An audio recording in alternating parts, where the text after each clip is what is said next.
ఈ రోజు మనకు ఒక రక్షక అంటే ఈ నిఘా విభాగంలో మన రాయకల్ మండలం మన రాయకల్ ఆ ఉద్దేశంతో దాంట్లో ఏం ఆలోచించింది అదే రోజు ఈ సీసీ కెమెరాలు పెట్టేటప్పుడే ఎక్కడైనా అనుకోకుండా అయ్యో నా సిబ్బంది టైం మీద పోకుండా ఎక్కడ పోకుండా నేను కూర్చున్న కారణం నుండి ఇమీడియట్లీ నేను తెలియని వారికి తెలియపరచడం, శ్రద్ధాంజలి ఘటించడం, దేశ జాతీయ గీతం మనం పాడేటప్పుడు మనం ఏం చేస్తాం? అలర్ట్గా నిలబడి అటు కదులుతున్నాం, ఇటు మాట్లాడుతున్నాం, అటు పరిగెత్తుతున్నాం, ఇటు కాకుండా ఒక యువకులు మన రాయకల్కు దొరకడం మన అదృష్టము. అనేక విధాల తప్పించి ఒక రాయకల్ లోపల ఒక డిసిప్లిన్ వాతావరణం ఏర్పడాల. శాంతి భద్రత విషయంలో శాంతి భద్రతలు అనేటివి ఒక ఎస్ఐ గారు లాఠీ పట్టుకోనో పిస్తోల్ పెట్టుకోనో జీబుల తిరుగుతానో కాదు.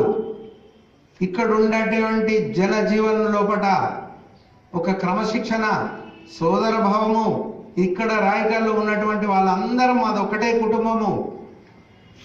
ఎవరికి ఏ నిస్సహాయ స్థితిలో ఎవరున్నా కానీ వాళ్ళకు సహాయం అందిస్తాం. ఎల్లవేళను మేము అందరం సోదర భావంతో ఉంటా అనేటువంటి భావం ఉన్నప్పుడు ఏ పోలీసు వాళ్ళు అవసరం లేదు, నామినల్గా ఉంటారు అంతే. ఏ దేశంలో కూడా మన జనగణన కావచ్చు, వందే మాతర గీతం కావచ్చు, స్వతంత్రం వచ్చిన తర్వాత ఇప్పుడున్న ఆధునిక ప్రపంచంలో చరిత్రను మర్చిపోతున్నాం. మనం జాతీయ గీతానికి కానీ వీటికి విలువ ఇవ్వాలన్నది తెలియలేకపోతుంది. దీని ద్వారా ఏం జరుగుతుంది? భారతదేశంలో చాలా రకాల సమస్యలు, అది కులం సమస్య కావచ్చు, మతం కావచ్చు, రకరకాల జాతీయ భావం అనేది లేకుండా పోతుంది. దీనికి గాను ప్రతి పౌరుల్లో, భారతీయుల లోపల ప్రతి పౌరుల్లో ఈ జాతీయ భావం పెంచాలనే ఉద్దేశంతో చాలా చోట్ల పార్టీకి సంబంధం లేదు, ఏ ఒక్క మతానికి సంబంధం లేదు.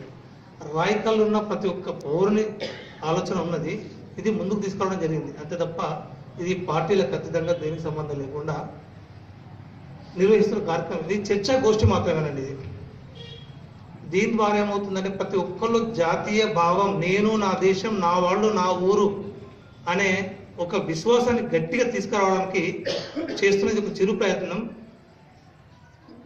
ఇది దేనికి సంబంధించింది కాదని, ఏ పార్టీకి సంబంధించింది కాదు. బండ్ల మీద పోయేటోళ్ళు కానీ, నడిచిపోయేటోళ్ళు కానీ, ఇక్కడోళ్ళు అక్కడ జాతీయ గీతాన్ని ఆలపించే విధంగా మన అందరి కృషితోని ఈ కార్యక్రమాన్ని ముందుకు తీసుకెళ్ళి మన మండలానికి మంచి పేరు వచ్చే విధంగా ఇచ్చేయాలని కోరుకుంటూ నేను సెలవు తీసుకుంటాను. విధంగా ఎటువంటి అభద్రత భావానికి గురి కాకుండా మేము పోలీసు వాళ్ళు ఉన్నా లేకపోయినా కానీ పోలీసు వాళ్ళ ఏర్పాటు చేసినటువంటి సీసీ కెమెరాలు నిఘా నేత్రం అనేటువంటి పనిచేస్తూ ఉంటుంది. ఈరోజు మేడారం జాతరలో అందరూ ఒక ఎస్ఐ, నేను, ఏఎస్ఐ ఒకరు, రైటర్ మాత్రమే ఉన్నారు. ఒక ముగ్గురితోనే ఇలా ఈ మండలం నడుస్తుంది. అయినా కానీ నేను ఎక్కడికి బయటికి వెళ్తలేను, ఎందుకంటే సీసీ కెమెరాలు ఉన్నాయి. ప్రతి ఒక్క పబ్లిక్ కూడా బయట సీసీ కెమెరాలు ఉన్నాయి భావంతో ఎవరు కూడా తప్పు చేస్తలేరు. అంటే తప్పు ఇంతకుముందు చేశారని కాదు, బట్ దాన్ని సరిదిద్దుకునే ప్రయత్నం చేస్తున్నారు. అంటే ఇప్పుడు నేను బయట ఏమైనా తాగి తడిపి గొడవ పెట్టినా కానీ, లేకపోతే నేను రాంగ్ పార్కింగ్ చేసినా కానీ అక్కడ సీసీ కెమెరాలో పడుతుంది. కాబట్టి నేను అటువంటి తప్పు చేయకూడదనే భావన ప్రతి ఒక్క పబ్లిక్ ఆటోమేటిక్గా వెళ్ళిపోయింది. కాబట్టి అటువంటి కార్యక్రమాలు రాయకల్ పట్టణ ప్రజల యొక్క క్రెడిట్ ఇది. ఎందుకంటే